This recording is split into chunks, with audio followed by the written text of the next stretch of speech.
오늘 이사야 55장 6절로 13절 말씀을 통해서 여호와를 만날만 할 때 찾으라, 이런 제목으로 함께 은혜 받고자 합니다.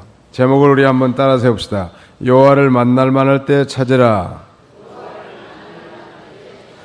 언제 여호와를 찾으라고 했습니까?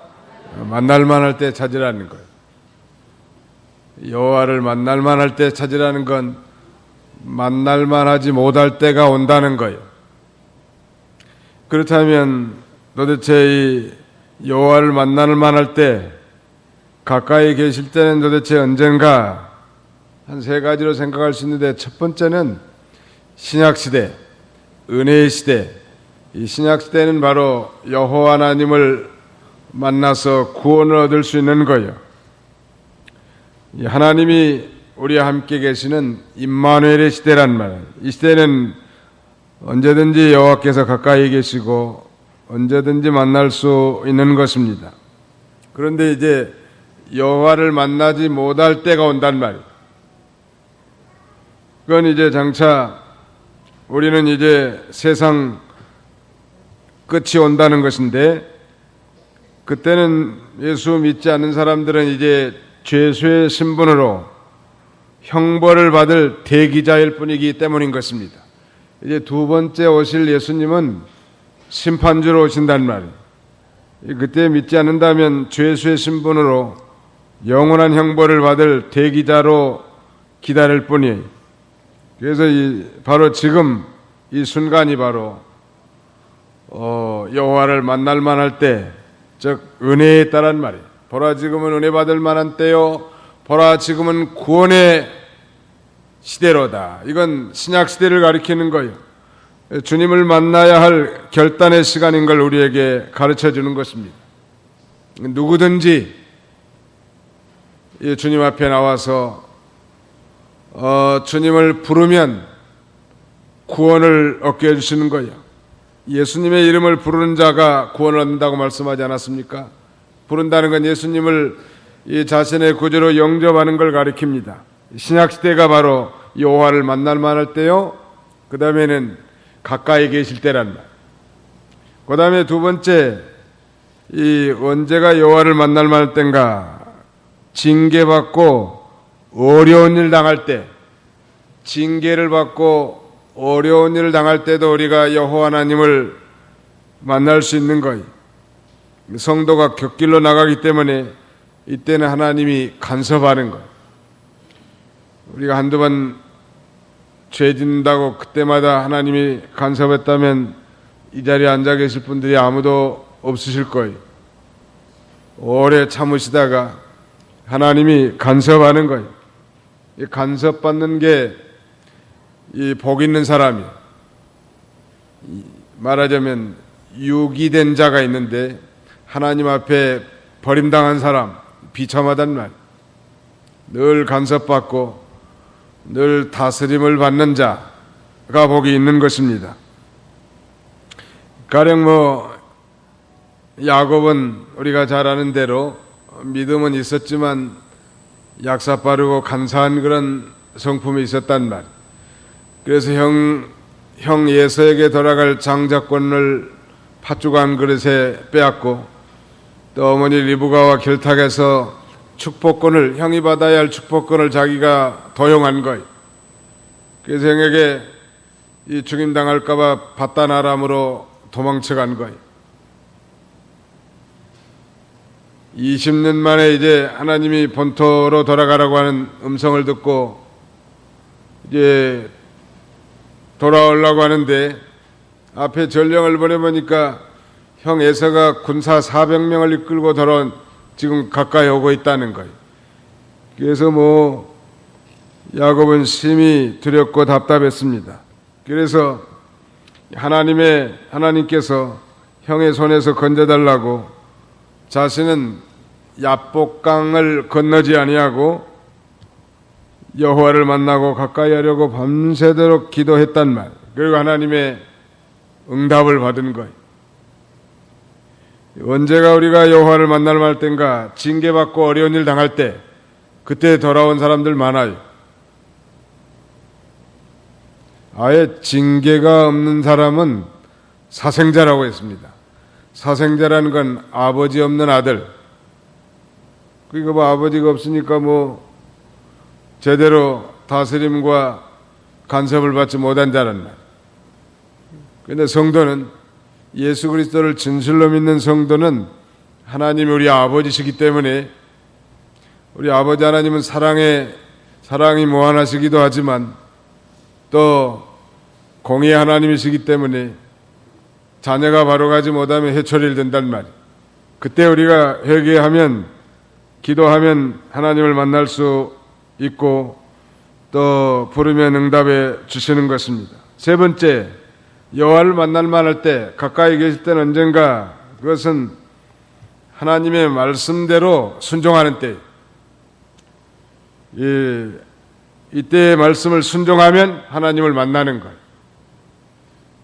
물론 법적으로 예수님을 믿는 사람은 항상 하나님을 모시고 살지만, 그러나 하나님의 그 임재 충만한 영광 속에 살게 된단 말이에요. 순종해야 할 만할 때, 가령 아브라함에게는 하나님께서 본토 친척 아비 집을 떠나라 명령했단 말. 그때 그 명령을 따라서 떠나면 하나님의 은혜가 충만하게 임하고 하나님을 만날 수 있는 거예요. 또 독자 이삭을 바쳐라, 그때 바치면 또 하나님을 만날 만할 때란 말. 그 말씀을 순종함으로 하나님을 만난 거예요. 하나님의 명령을 받을 때 순종하면 하나님을 만날 수 있다는 것. 또 어떤 어려운 사건이 닥치면 그때가 또 하나님을 만날 만할 때란 말.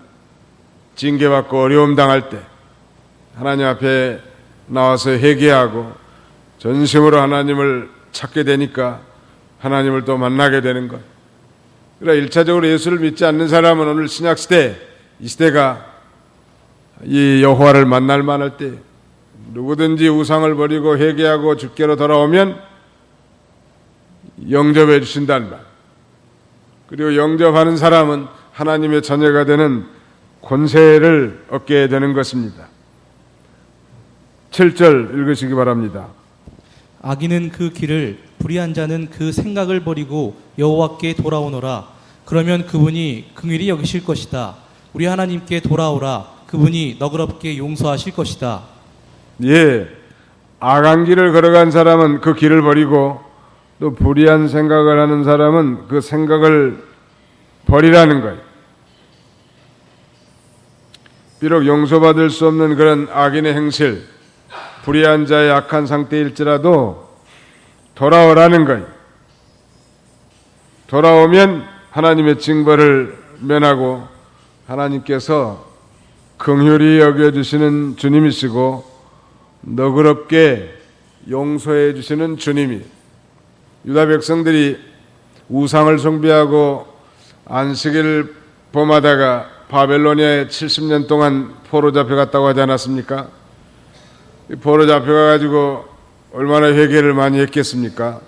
거기서 회개를 많이 하고 이제 전심으로 주님을 찾고 나가니까 하나님이 거기서도 일시적으로 성소가 되어주시고, 이제 때가 되니까 모든 걸 용서해 주시고 고레스 왕을 세워서 본토로 귀환시키려고 하는 거예요.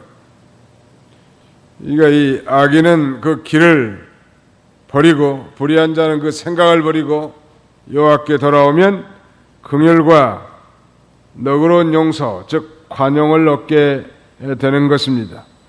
성경은 로마서 3장 23절에 모든 사람이 죄를 범하였음에 하나님의 영광에 이르지 못하더니 그랬고, 그리스도 예수 안에 있는 구속으로 말미암아 하나님의 은혜로 값없이 의롭다 하심을 받았다 그랬는데, 이 악인들, 불의한 자들, 용서받을 수 없는 악한 행실과 불의한 자의 그런 악화된 상태랄지라도 그 주님 앞으로 나오면 예수 그리스도 안에 있는 구속으로 말미암아 값없이 의롭다 하심을 받게 된다는 말. 이거 주님 앞에 나오는 사람 복이 있는 거예요. 왜냐하면 8절로 9절 읽어보세요. 여호와의 말씀이다. 내 생각은 너희 생각과 다르며 내 길은 너희 길과 달라서 하늘이 땅보다 높은 것처럼 내 길은 너희 길보다 높고 내 생각은 너희 생각보다 높다. 예, 7절에 대한 이유를 구체적으로 설명하고 있는데 하나님의 생각은 인간의 생각과 다르고 하나님의 길은 인간의 길과 달라서 얼마나 다른가? 천지 차이라는 하늘이 땅보다 높은 것처럼 하나님의 길은 우리 길보다 높고 하나님의 생각은 우리 생각보다 높다는 거예요. 사람들이 상식적으로 아주 용서받을 수 없는 악인의 행실, 불의한 자들의 그 악한 상태, 저걸 어떻게 용서해 줄 수 있겠는가? 저런 사람들을 어떻게 받아주겠는가? 인간은 그렇게 판단할지 모르지만 하나님의 생각, 또 하나님의 길은 우리 인간이 생각하는 것과 비교할 수 없을 만큼 높단 말이에요. 깊고 우리가 이걸 알아야 합니다. 용서에 대해서 하신 말씀이에요. 지금 그런 그 험악한 우상 숭배하고 그 다음에는 안식일을 범하고 하나님을 마음으로 떠나서 세상을 쫓아간 유다 백성들, 바벨론에 이제 70년 동안 종살이하면서 거반 그 나라 국민이 됐을 것 같은데 도저히 회복 불가능하단 말. 그러나 하나님은 그들의 모든 죄를 다 용서해 주시고 본토로 귀국시켜서 다시 성전을 짓고 하나님을 섬기게 하는 그런 무한한 자비와 긍휼을 베푸신 하나님이시죠. 그래서 오늘 우리 그리스도인들도 다른 사람들에 대해서 너그러운 마음을 가질 필요가 있는 거예요. 이 높다고 하는 건 아주 고상하다는 걸 가르쳐요. 사람은 피조물이고 하나님은 창조주시기 때문에 범접할 수 없는 간격이 분명히 존재하는 거예요. 하나님과 피조물 사이는 건널 수 없는 분명하고도 명확한 간격이 있는 거예요. 이걸 인정하지 않은 사람들은 우상숭배에 빠질 가능성이 많이 있는 것입니다.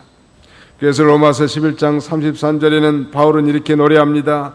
깊도다 하나님의 지혜와 지식에 부요하며 그분의 판단은 측량할 수 없으며 그분의 길은 알아낼 수 없다 그랬습니다. 인간을 초월하시고 사람의 생각이나 사역보다 월등히 뛰어나신 하나님이에요. 사람은 악인의 범죄에 대해서 긍휼히 여기지 못하고 용서하기가 어려워요.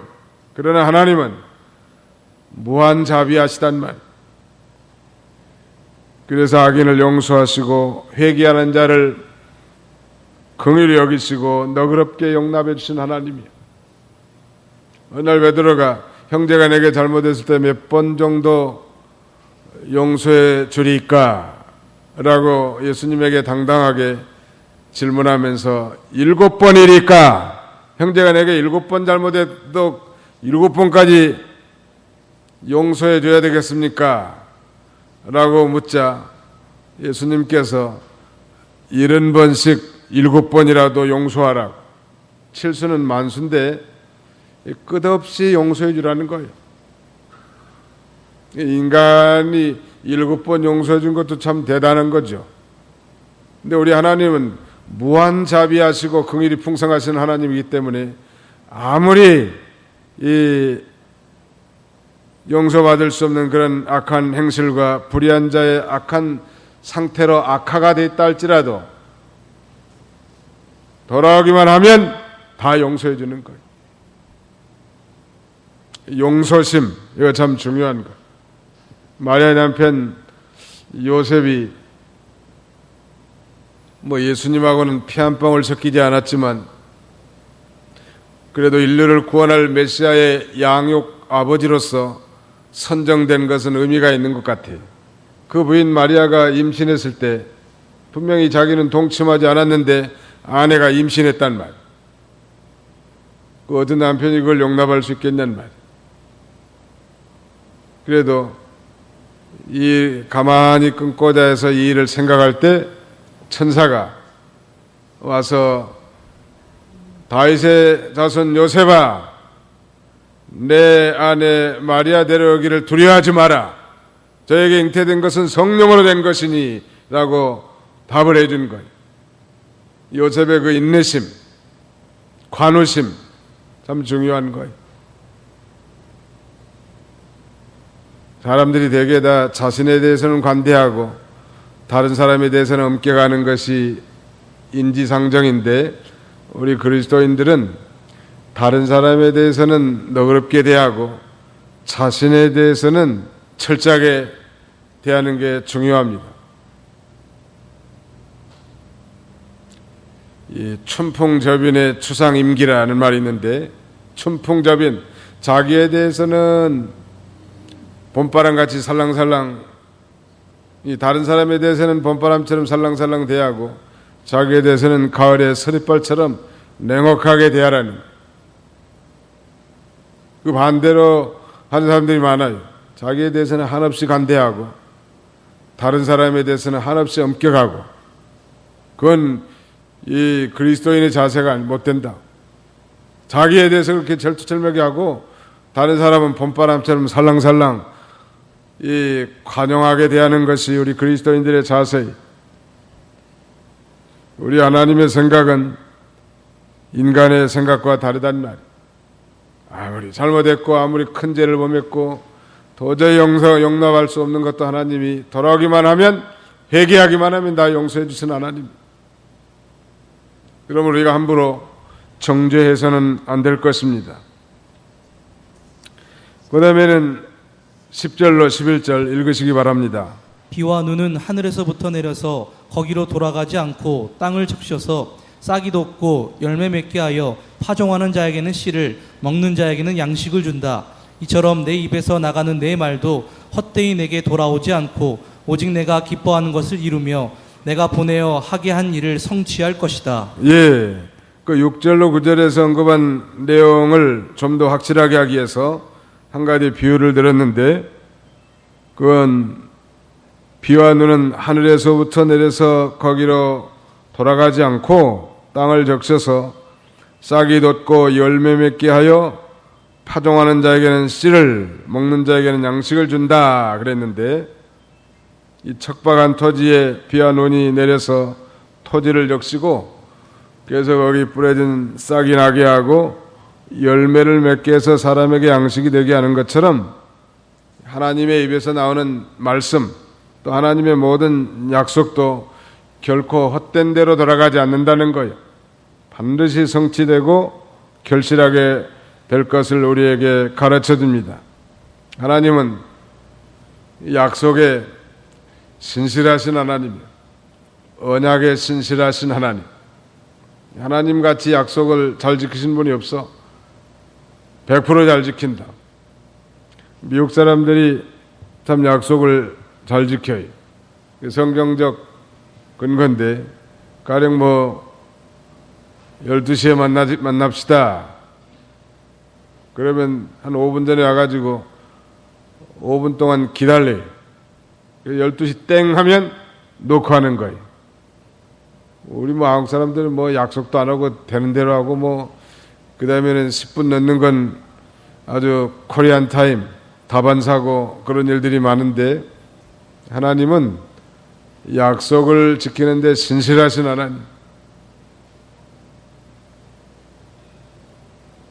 하나님이 한번 말씀하시면 공중에 사라진 게 아니고, 마치 비와 눈이 땅에 내려서 땅을 적시고 씨가 발아에서 싹이 나고 열매를 맺어 결실하게 하고 양식을 먹게 한 것처럼, 하나님의 모든 약속의 말씀도 결코 헛된 대로 돌아가지 않고 성령으로 그것을 받아서 믿는 사람들 가운데 이 놀라운 역사가 나타난다는 말 믿으시기 바랍니다. 데살로니가 교회가 3주 동안 바울의 전도를 받고, 이 성경 배우는 시간이 길지 않았지만 바울이 증거한 하나님의 말씀을 그대로 받아서 그대로 믿었단 말. 그래서 믿는 자들 가운데 놀라운 역사가 나타났다고 하지 않았습니까? 놀라운 일이, 거기 마지막 부분에 보면 오직 내가 기뻐하는 것을 이루며 내가 보내야 하게 한 일을 성취할 것이다. 구역에는 나의 뜻을 이루며 나의 명하에 보낸 일에 형통하리라 그랬는데, 이것은 1차적으로 하나님의 약속대로 유다를 바벨론 포로에서 해방시켜서 평강과 기쁨을 주는 일이 형통하게 된다는 걸 가리키지만, 영적으로는 고갈 상태에 있는 인간의 마음이 장차 이제 메시아가 오시고 성령을 받아 이제 구원의 열매가 맺게 할 것을 가르쳐 주는 거예요. 또 오늘 우리 성도들에게 적용한다면, 비록 심령이 곤고하고 가련하다 할지라도 우리가 하나님의 말씀을 생명으로 받아서 믿고 순종하면 그것이 양식이 되고 많은 결실을 우리에게 가져다 줄 걸 가리키는 것입니다. 그러므로 바른 진리를 받은 것은 절대로 양보하지 말고 순종하면 하나님께서 반드시 성공시켜 나가는 것. 믿고 순종하는 자에게 역사가 나타나는 것. 지난 시간에 잠깐 말씀드렸지만 믿음을 쓰라는 거예요. 한번 따라서 합시다. 믿음을 씁시다. 믿음을 쓰라는 건 하나님이 자기에게 주신 환경 속에서 말씀을 순종하는 거예요. 그 순종하는 거 쉽지 않아요. 하나님 말씀을 순종하려고 하면 당장 고난도 오고 그 다음에 물질적인 손해가 올 수 있지만, 그래도 그 말씀을 순종하면 하나님이 함께 해주시고 놀라운 역사가 나타나는 거예요. 그걸 이제 믿음을 쓰는 거예요. 하나님 자신에게 주신 모든 환경 속에서 자기에 대한 하나님의 뜻을 순종해 나가는 거예요. 이런 사람들은 믿음이 쑥쑥 자라나가요. 믿음이 안 자라는 사람은 말씀하고 상관이 없이 살아요. 듣기는 하고 은혜 받았다고는 하지만 그 말씀을 실생활에서 적용을 시키지 않는 거예요. 나는 오늘 하나님의 말씀을 비춰봐가지고 이거 내가 바로 하지 못했구나, 내가 오늘부터 이것을 바로 하겠습니다 마음으로 결심하고 어떤 고난과 어려움이 와도 그 말씀을 순종하면 거기서 역사가 나타나고 많은 열매가 맺히게 하신 하나님. 그래서 이 씨를 뿌리는 거, 말씀의 씨를 뿌리는 거 중요해요. 그러면 하나님이 열매를 맺게 해줍니다. 전도하는 거 중요하단 말. 헛된 대로 돌아간 것 같지만, 무슨 효과가 없는 것 같지만, 그래도 이 전도를 통해서 하나님께서는 이 믿는 자들을 구원하기를 기뻐하신 것. 성경에 보니까 전도에 미련한 것, 선포에 어리석은 것이라고 번역하고 있는데, 전도하는 게 참 어리석단 말이에요. 하나님이 전능하시니까 대한 백성들 기적을 베풀어 가지고 다 예수 믿고 구원받고 천국 백성 삼으면 좋겠는데, 먼저 믿는 우리로 하여금 가서 전도하게 해가지고, 전도하려면 자존심 다 내놔야 되고 비방받고 소금 뿌림 당하고 욕 얻어먹고 그 다음에는 별일 다 당할 건데, 그런데도 우리로 하여금 전도를 하게 했단 말. 전도의 명령을 우리에게 주신 거예요. 그 이유는 이 전도자로 하여금 하나님께 상을 받게 하려고 하는 거예요. 하나님이 다 하실 수 있지만 우리에게 그 심부름을 시킨 것은 전도를 통해서 하나님의 택한 백성들을 구원해내게 하고 그 수고한 자에게 하나님이 상급 주실라. 그러니까 하늘나라에 가면 누가 상급이 제일 크겠는가? 이 전도를 많이 한 사람이 상이 제일 클 것 같아요. 많은 사람들을 옳은 대로 인도하는 자는 하늘의 별과 같이 빛날 것이라고 하지 않았습니까? 전도하는 사람은 첫째, 뭐 열매가 없더라도 자기 영적 최고의 상태를 유지할 수 있습니다. 생각해 보십시오.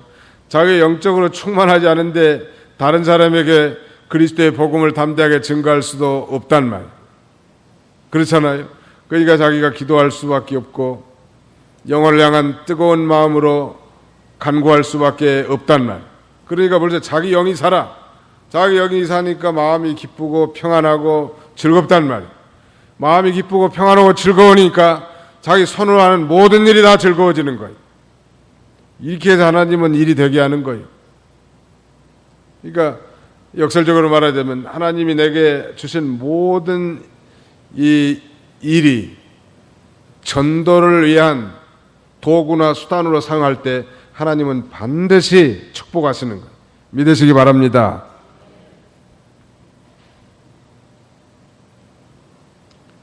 대의그룹의 최의숭 회장이라는 사람이 있는데 성씨가 종씨여가지고 특별히 인상에 남는데 자기는 고등학교 때 꿈이 3개였대.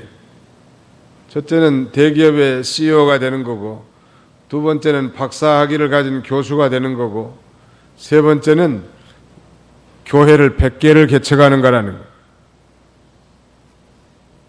참 꿈도 야무져. 일평생 교회 1개도 개척 못하고 천당 간 사람이 많은데 교회를 100개 개척하겠다는 건 야무진 꿈 아니에요. 근데 뭐 첫 번째, 두 번째 꿈은 벌써 성취가 다 됐고, 세 번째 이제 교회 100개 개척하는 건 지금 국내에 한 80여 개 한 모양이에요. 앞으로 찬당할 때까지 100개 충분히 할 것 같은데 빨리 죽지만 않으면 좀 대단한 거예요. 그 한날에 가면 상이 많을 것 같아요. 뭐 베트남, 캄보디아, 라오스 또 여러 제3제국에 또 교회를 세워나가는. 앞으로 우리 상대원교회도 교회 하나 개척하면 좋을 것 같아요. 우리 교회 단독으로. 아예 지점을 하나 내는 거예요. 상대원 지점. 그래가지고 일단 그거 하면 우리 마음이 간절해져요. 늘 그 교회를 위해서 기도하게 되고 또 봉사하게 되고 사랑을 베풀게 되고 그렇게 되니까 본교회도 성장하게 되고 또 지교회도 세워져 나가는 거예요. 일을 안 하면 좋을 것 같은데 일을 해야 좋더라. 제가 금년에 목회 지금 한 20여 년 하고 있는데 경험에 의하면은 교회에서 일을 많이 할 때가 은혜가 충만할 때더라. 상대형교회도 아마 과거에 그 성전 짓고 벽돌 나르고 기도하고 어려움 당할 때 그때가 아마 상대형교회 역사 가운데서는 은혜가 제일 많았을 거예요. 교회는 아무튼 일이 많아야 돼. 봉사할 기회도 많이 주어지고 일 안 하면 뭐 편하면 좋다. 좋으면 좋겠는데 안 좋다면 영적으로 다 고갈 상태가 되고 심령에 낙이 없고 세상 걱정만 들고 그렇게 된단 말. 어떻게든지 아무튼 믿는 일은 이 힘을 쓰는 거예요. 믿음을 쓰면 하나님이 도와주셔서 그 일을 성취게 하는 거예요. 자기가 하려고 하니까 혼자 계산해보고 좌절하는 거예요. 전도에도 마찬가지. 고구마 전도법의 창시자 김기동 집사는 지금 목사님이 돼가지고 얼마 전에 보니까 미국으로 왔더라고. 벌써 LA 와가지고 개척교회 하는데 육군사관학교 나와가지고 이 전도의 주권은 하나님께 맡기라는 거예요. 우리는 그럼 뭐니까 우리는 전도 들고 나가서 입만 벌리면 돼. 입만이 오므락다므락 그 다음에 걸어서 가기만 하면 되는 거예요. 그냥 하는 말은 나가면 있고 안 나가면 없다는 거예요. 말하면 있고 말하지 않으면 없다는 거예요. 맞는 건 굉장히 단순하지만 굉장한 깨달음이에요. 자기 가족에게도 말하지 않으면 교회 안 나와요. 평생 가도 온 분들 목사님 나는 한 번도 우리 가족들에게 교회 나가보라는 전도를 못 받았다는 그 직무욕이요 말하자면. 입만 벌리면 될 텐데 이 믿음을 쓰면 하나님이 도와주시는 거예요. 일은 하나님이 하시는 거지 사람은 그냥 수종만 들면 돼. 최선을 다하면 되고 하나님이 하신다고. 하나님의 일은 하나님의 기업이니까 사람을 통해서 또 믿는 일을 소원하고 사모하는 자들을 특별히 사용하셔서 그 일을 하게 하시는 하나님이 있습니다. 마지막으로 이제 12절로 13절 읽으시기 바랍니다. 참으로 너희는 기쁨으로 나아가며 평안히 인도함을 받을 것이고 산과 언덕은 너희 앞에서 노래를 터뜨리고 들의 모든 나무가 손뼉을 치며 가시나무 대신에 잣나무가 자라고 찔레나무 대신에 화석류가 자랄 것이니 이것이 여호와의 이름을 높이고 사라지지 않는 영원한 표징이 될 것이다. 예, 이건 이스라엘 백성들이 이제 바벨론 포로에서 돌아올 때 기쁨과 평강을 가지고 올 것을 가리키고, 또 예수 믿고 하나님께 돌아온 사람은 기쁨과 평강, 즐거움이 충만할 걸 우리에게 가르쳐 주는 것입니다. 그래서 시편 126편 1절 이하에 보면 여호와께서 시온의 포로를 돌아오게 했을 때 우리는 꿈꾸는 것 같았다. 그때 우리의 입은 웃음으로 가득하고 그때 우리의 혀는 기쁨의 노래로 가득하였다. 그랬는데요.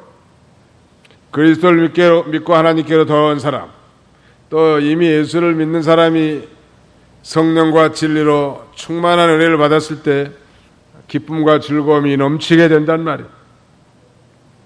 거의 12절 하반절에 보면 산과 언덕은 너희 앞에서 노래를 터뜨리고 들의 모든 나무가 손뼉을 치며 가시나무 대신에 잣나무가 자라고 찔레나무 대신에 화석류가 자랄 것이니, 예수 믿고 여호와께로 돌아오면 가시나무 대신에 잣나무가 자라게 된다는 것. 이건 저주와 슬픔, 근심 중에 있는 자가 축복과 영광을 누리게 될 것을 가리키는 것입니다. 예수 믿기 전에, 예수님을 영접하기 전에는 가시나무 같고 찔레나무 같이 삭막하고 남에게 손해주던 사람도 예수님을 영접하면 잣나무와 같고 화석류나무 같이 아름답고 모든 사람에게 유익을 주는 것입니다. 이 화석류나무는 다른 말로 소귀나무, 그 이파리가 소 귀처럼 생겼어요. 혹은 도금향나무, 은매화 여러 가지로 불리는데, 특별히 평화와 감사, 사랑을 상징하는 그런 나무예요. 저주받은 상태에서 오늘 본문에는 회복을 상징해주는 식물이란 말이에요. 우상 섬기고 아무 낙이 없던 사람들이 예수님께로 돌아와서 예수 믿고 구원받은 다음에 너무나 기쁘고 즐겁고 평강이 넘치게 된단 말이에요. 열매를 맺히는 삶이 사는 거예요. 또 우리 성도는 자기가 사는 주위 환경이 가시나무나 찔레나무 같이 이 형편없다 할지라도 전적으로 하나님께 돌아와서 신령한 세계에서 말씀대로만 살면 잣나무 화석나무 같이 살기 좋고 열매 맺고 보기 좋게 된다는 거예요. 기쁨과 복스러운 환경이 되는 거예요. 그러니까 우리가 환경을 탓할 게 아니에요. 하나님이 현재 내게 보내주신 환경, 지금 여기서 now and here, 바로 거기서 예수 믿고 하나님 말씀을 순종해서 믿음으로 살면 가시나무와 찔레나무 밭이 잣나무와 화석나무와 같은 아름다운 실과의 나무로 바뀌게 된다는 거예요. 이것이 13절 하반절에 여호와의 이름을 높이고 사라지지 않는 영원한 표징이 될 것이다 그랬는데, 성도를 구원하여 복되게 하는 것이 여호와의 영광을 드러내고 하나님의 영원한 사랑의 증표가 된단 말이에요. 바벨론의 포로된 자들이 본토로 귀환한 것과 아울러서 신약시대에 예수 믿고 돌아온 사람이 그렇게 될 거고, 또 곤고한 가운데서 처한 성도들이 이제 주님 앞으로 온전히 돌아와서 회개하고 하나님 말씀을 순종하며 살면 이런 하나님의 놀라운 축복의 증표가 드러나게 될 것을 우리에게 가르쳐 주는 것입니다. 오늘 이 말씀을 기억하면서 잠깐 기도합시다.